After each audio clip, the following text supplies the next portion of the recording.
It's been a neat job. I've very much enjoyed this job. I wake up in the mornings, I watch Ukraine get blowed up, bodies in the streets. The next thing you know, I step out into this garden with these beautiful fountains and flowers and little walkways and paths and animals, and it's just the contrast is just sobering, really. You know, it's I'm a blessed man. We all are. Shadow under here, that will work. R.C. Davis, Chris, to my friends. Most people have my prints in their home. All right, I want to crash the wall while we're on camera here. Try to outline the J.M. White.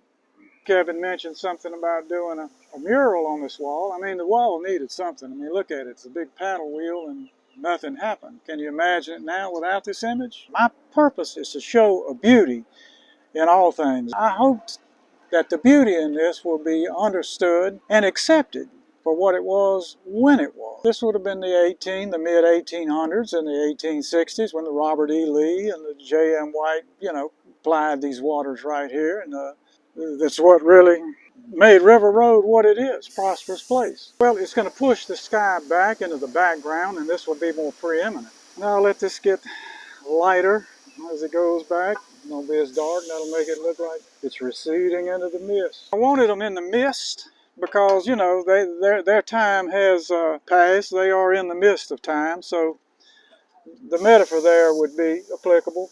That is the underside of the eave. They got printers you can plaster it on this wall and it'll take a computer image and print it nowadays. But I think Kevin wanted the handiwork of a person and a hand. That's potatoes. That's a sack of potatoes. Lots of sacks of potatoes. They're stacked right out in front of the cotton, I guess. I'm painting the railing, the windows, just defining.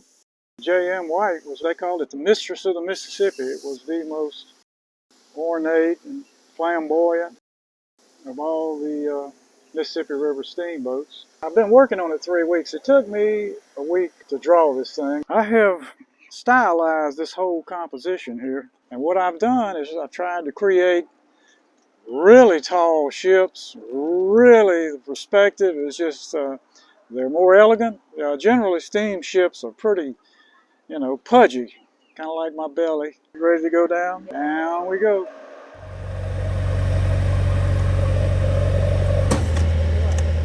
Okay, as you move toward the foreground, your colors become darker because the mist in the distance does not filter them out.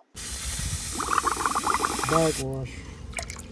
This is the smokestack color, ultramarine blue to reflect the blue sky. All right, where is my black? Colors, colors. The purpose of art was to console people, console humanity.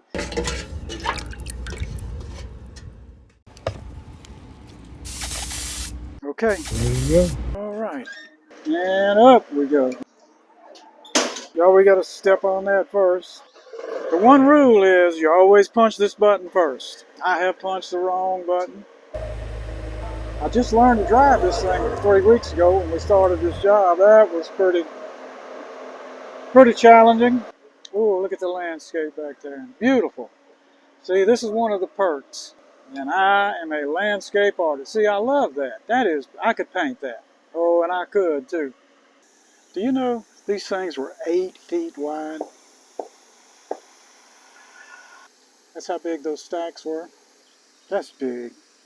A lot of times there'll be a big steamboat park or one of these cruise ships or the barges coming around. I'm out here. I have had more high fives and more people. They love art. Okay, it's starting to come to life. It's that magic in art that's what really fascinates people. People love to watch something just happen out of nothing. Louisianians have been very kind to me, overly so for my limited abilities, I think. It's been a neat job. I've very much enjoyed this job.